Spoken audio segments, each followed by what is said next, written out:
மதுரையில் இயேசு வாழ்கிறார் ஊழியங்கள் நடத்தும் எழுப்புதல் உபவாச ஜெபம். நாள் மே 17. நேரம் காலை 9:30 மணி முதல் மதியம் 2:30 மணி வரை. தேவ செய்தி மற்றும் ஜெபம் சகோதரர் எல். வின்சென்ட்ராஜ். இன்னைக்கு ஆண்டவர் இந்த நிலை நீடிக்க விரும்பல, உங்களை எந்திரமா மாற்ற விரும்புகிறார். நீ மலைகளை மிதிக்கவும் குன்றுகளை பதறுக்கோப்பாக்கவும் உன்னை எந்திரமா மாற்ற விரும்புறேன்னு சொல்றார். சகோதரி கலா வின்சென்ட்ராஜ்.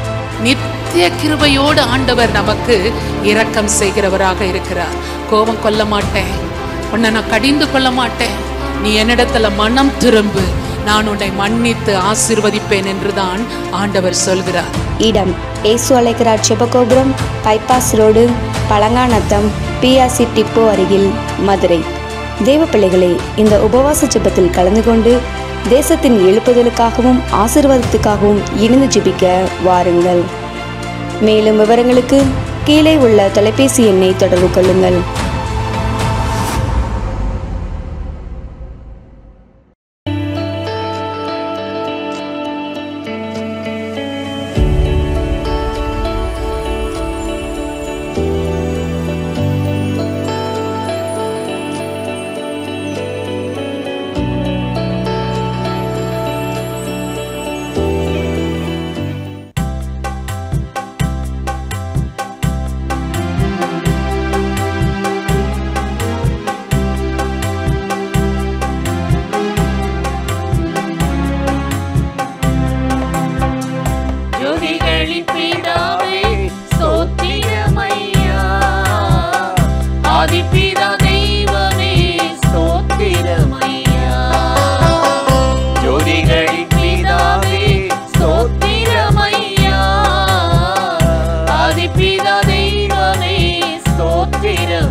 பரிபிதா தெய்வமே ஸ்தோத்திரமையா.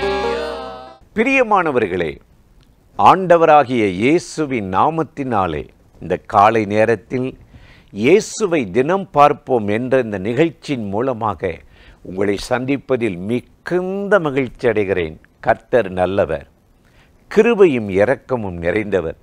இந்த நாளிலும் உங்களை கட்டாயம் ஆசீர்வதித்து நன்மையாலே, கிருபையாலே, இரக்கத்தினாலே முடிசூட்டி நடத்துவார். இன்றைக்கு ஒரு வசனத்தை உங்களுக்கு ஞாபகப்படுத்தி சில காரியத்தை சொல்லி ஜெபம் பண்ணுவது நல்லது என்று உணர்ந்தேன். வேதத்தை வாசித்து பார்த்தீங்கன்னா எரேமியா 31:20 ஆண்டவர் ஒரு வார்த்தை சொல்றார். என்ன வார்த்தை சொல்றார் தெரியுமா? எபிராயிம் எனக்கு அருமையான பிள்ளை அல்லவா, அவனை நினைக்கும் போது என் உள்ளம் கொதிக்குகிறது, அவனுக்கு இறங்குவேன். யோசேப்பினுடைய 2 பிள்ளைகளுமே ஆண்டவர் அந்த யோசேப்பை கொடுத்த ஒரு சொத்து முத்து. ஒருவருடைய பேர் மனாசே, மற்றவனுடைய பேர் எபிராயிம். இந்த எபிராயிமை ஆண்டவர் அவ்வளவு நேசித்தாரா. அவர் சொல்றாரு, எபிராயிம் எனக்கு அருமையான பிள்ளை அல்லவா, அவனை நினைக்கும் போது என் உள்ளம் கொதிக்குது, அவனுக்கு ஏன் இந்த வேதனை, ஏன் இந்த பாடு, ஏன் இந்த போராட்டம், அவனுக்கு உருக்கமாக இறங்குவேன் என்று சொல்லி ஆண்டவர் அவனை தேற்றுகிறத பார்க்குறோம். எபிராயிம் இன்னைக்கு யார்? நீங்கள் தான். நீங்கள் ஆண்டவருக்கு பிரியமான பிள்ளைகளாக வாழ்ந்துட்டீங்கன்னா, நடந்துட்டீங்கன்னா உங்களுக்கு இறங்குவார். எல்லா போராட்டங்களையும் தீங்குகளையும் நன்மையாக மாற்றுவார். வேதத்தை வாசித்து பாருங்களே, ஏசாயா 43:4 வேதம் சொல்லுகிறது, நீ என் பார்வைக்கு அருமையானபடியால் கனம் பெற்றாய், நான் உன்னை சிநேகித்தேன். கர்த்தருடைய பார்வைக்கு நம்ம அருமையாக இருக்கணும். மனுஷனுடைய பார்வைக்கு மட்டும் அருமையாக இருந்துட்டு அப்படியே நடிச்சிட்டு ஏமாற்றிட்டு, கர்த்தருடைய பார்வையில் நம்ம வாழ்க்கை எப்படி இருக்குது, நம்முடைய கிரியைகள் எப்படி இருக்குது, இதை பார்க்கணும். நம்ம கர்த்தருக்கு அருமையாக நடந்துட்டோம்னா ஆண்டவர் உருக்கமாய் நமக்கு இறங்குவார். நம்மை நினைக்கும் போதெல்லாம் அவருடைய பரிதாபம் நம்மேல் இறங்கி வருமா, தடைகளை நீக்குவாராம். அதனால தான் சங்கீதக்காரன் ரொம்ப அருமையாய் சொல்லுகிறார். சங்கீதத்தில் 36:7 வாசிக்கும்போது, ஆண்டவரே மனுப்புத்திரர் உம்முடைய கிருபையால் திருப்தி ஆகிறார்கள், உம்முடைய கிருபை எவ்வளவு அருமையானது என்று சொல்லி ஆண்டவரை துதிக்கிறார். எனக்கு அருமையான சகோதர சகோதரி, இந்த அருமையான பிள்ளைகளாய் கர்த்தர் உங்களை என்னை மாற்றத்தான் இயேசு இந்த பூமிக்கு இறங்கி வந்தார். இறங்கி வந்து என்ன சொன்னாரா? சங்கீதம் 49:9 பார்த்தீங்கன்னா அவர் சொல்றாரு, ஒரு மனிதனுடைய ஆத்தும ரட்சிப்பு அருமையானது. எது அருமையானதா? ஆத்துமா அறிவடைந்து இயேசுவை ஏற்றுக்கொண்டு அவருடைய பாவ மன்னிப்பை இரத்தத்தினால் கழுவப்படும் போது அருமையானதான். இன்னைக்கு பாருங்களேன், உலகத்தில் ஒரு மனுஷனுக்கு 2 கண் இருக்கு. இப்போ சொல்கிறாங்க 3ஆம் கண் அப்படின்றாங்க. எல்லா இடத்துலையும் கேமரா வச்சிருக்கிறாங்க. ஒரு திருடன் தப்ப முடியாது. சட்டையை மாற்றிட்டு சூவை மாற்றல கண்டுபிடிச்சிட்டாங்க. 3ஆம் கண். என்ன குற்றம் நடக்குது, எதை தடுக்கலாம், உலகம் முழுவதும் 3ஆம் கண்ணை வச்சு இன்னைக்கு நம்மளை கண்காணிக்கிறாங்க. நீங்கள் எங்கே பேசுகிறீங்க, என்ன நடமாடுறீங்க, எந்த இடத்துல போயிட்டுருக்குங்க கண்டுபிடிக்கிறாங்க. இந்த 3ஆம் கண்ணுக்கே சில பேர் பயப்படுறாங்க. நான் சொல்கிறேன், இந்த 3ஆம் கண்ணை விட நமக்குள்ள ஒரு ஆத்மா இருக்குது, அதுக்கு பேர் தான் மனசாட்சி. இது டெய்லி நம்முடைய வாழ்க்கையை ரெக்கார்ட் பண்ணுதுங்க. நம்ம என்ன நடக்கிறோம், ஆண்டவருக்கு பிரியமாக நடக்கிறோமா, நன்மை செய்கிறோமா, பாவம் செய்கிறோமா, தீமை செய்கிறோமா, டெய்லி ரெக்கார்டாகி பரலோகத்துக்கு போகுது. கர்த்தர் ஒரு மனுஷனுடைய வாழ்க்கையை பார்க்குறாரு. இப்போ தீமை செய்தால் பாவத்தின் சம்பளம் மரணம். நீங்கள் நன்மை செய்தீங்கன்னா இயேசுவின் ரத்தம் உங்களை கழுவி சுத்திகரித்து ஒரு பிரியமானதை மாற்றிடுது. ஆகவே தான் சொல்கிறாரு, ஒரு மனிதனுடைய ஆத்தும ரட்சிப்பு ரொம்ப அருமையானதான். இப்போ இந்த ஆத்துமா இயேசுவின் ரத்தத்தில் கழுவப்பட்டா ஆண்டவர் எல்லா தீங்குக்கும், மாயைக்கும், பிசாசின் கண்ணிக்கும், நரகத்துக்கு நம்மளை நீங்களாக்கி தப்புவித்து விடுதலை ஆக்குவார். அதற்கு தாங்க அவர் வாழ்கிறார், உயிரோடு இருக்கிறார். இந்த ஆத்துமா இன்னைக்கு ரட்சிக்கப்பட்டிருக்கா, தேவனோடு நடக்குதா, சஞ்சரிக்கிறதா நம்ம பார்க்கணும். இந்த மனசாட்சி ஆண்டவருக்கு பிரியமாக இருந்தா, ஆத்துமா பிரியமாக நடந்தா, ஆண்டவருடைய அருமையான பிள்ளைகளாய் மாறிவிடுமா. அப்போ ஆண்டவர் சொல்கிற வார்த்தை நமக்கு நிறைவேறும். எபிராயும் எனக்கு அருமையான பிள்ளை அல்லவா, அவனை நினைக்கும் போது உருக்கமாய் இறங்குவேன், என் உள்ளம் அவனுக்கு நன்மை செய்யும்படி, அற்புதம் செய்யும்படி கொதிக்கிறது என்று சொன்னார். அந்த தேவன் இன்றைக்கு உங்களுக்கு இறங்கி நடத்துவார். அது மாத்திரமா, 139ஆம் சங்கீதம் 17 நாம் வாசித்து பார்த்தால் சங்கீதக்காரன் சொல்லுகிறார், உம்முடைய ஆலோசனைகள் எனக்கு அருமையானவைகள். ஏதாவது ஒரு குழப்பம் ஆயிடுச்சு, ஏதாவது ஒரு காரியம் நமக்கு அதில் சமாதானம் இல்லை அப்படின்னா யார்ட்டையாவது போய் கன்சல்ட் பண்ணுவோம். ஒரு வியாதி வந்துச்சுன்னா டாக்டரை பார்க்க போகிறோம், ஸ்கேன் பண்ணிட்டு வான்றார். அவர் இல்லை மாத்திரையில் சரியாயிரும், இல்லைன்னா ஆப்ரேஷன் பண்ணுவோம் கேட்குறோம், பணத்தை கொடுத்து இவ்வளோ செய்கிறோம்.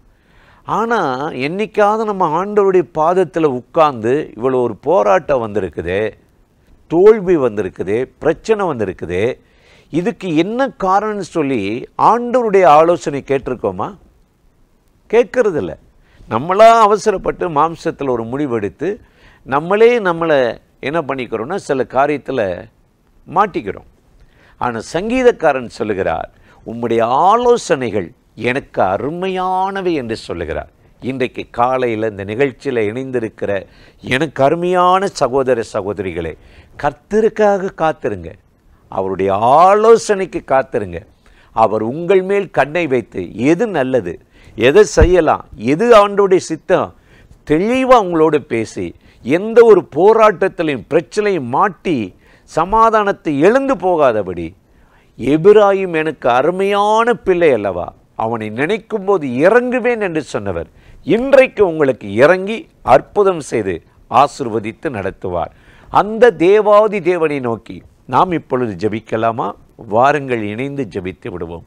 அன்பும் இரக்கமும் கிருபையும் உள்ள நல்ல ஆண்டவரே, இந்த ஆசீர்வதிக்கப்பட்ட நாளுக்காக, நேரத்துக்காக, கிருபைக்காக உமக்கு நன்றி செலுத்துகிறோம். இப்பொழுது யாரெல்லாம் அந்த நிகழ்ச்சியில் இணைந்து ஆண்டவரே இந்த நாளை அர்ப்பணித்து உம்முடைய ஆலோசனைகள் எனக்கு அருமையானவைகள் என்று காத்திருக்கிறார்களோ அத்தனை பேரையும் ஆண்டவர் இந்த நாளில் ஆலோசனை சொல்லி நடத்துவீராக. நீ எனக்கு அருமையானவனபடியால் உனக்கு இறங்குவேன் என்ற வார்த்தையின்படி இன்றைக்கு நடக்க வேண்டிய காரியத்தில் கர்த்தருடைய இரக்கம் அவர்களை மூடி ஆசீர்வதித்து அற்புதமாய் நடத்துகிறோம். சமாதானத்தோடு காத்துக்கொள்ளும். இயேசுவின் நாமத்தில் வேண்டுகிறோம் நல்ல பிதாவே. ஆமேன், ஆமேன், ஆமேன்.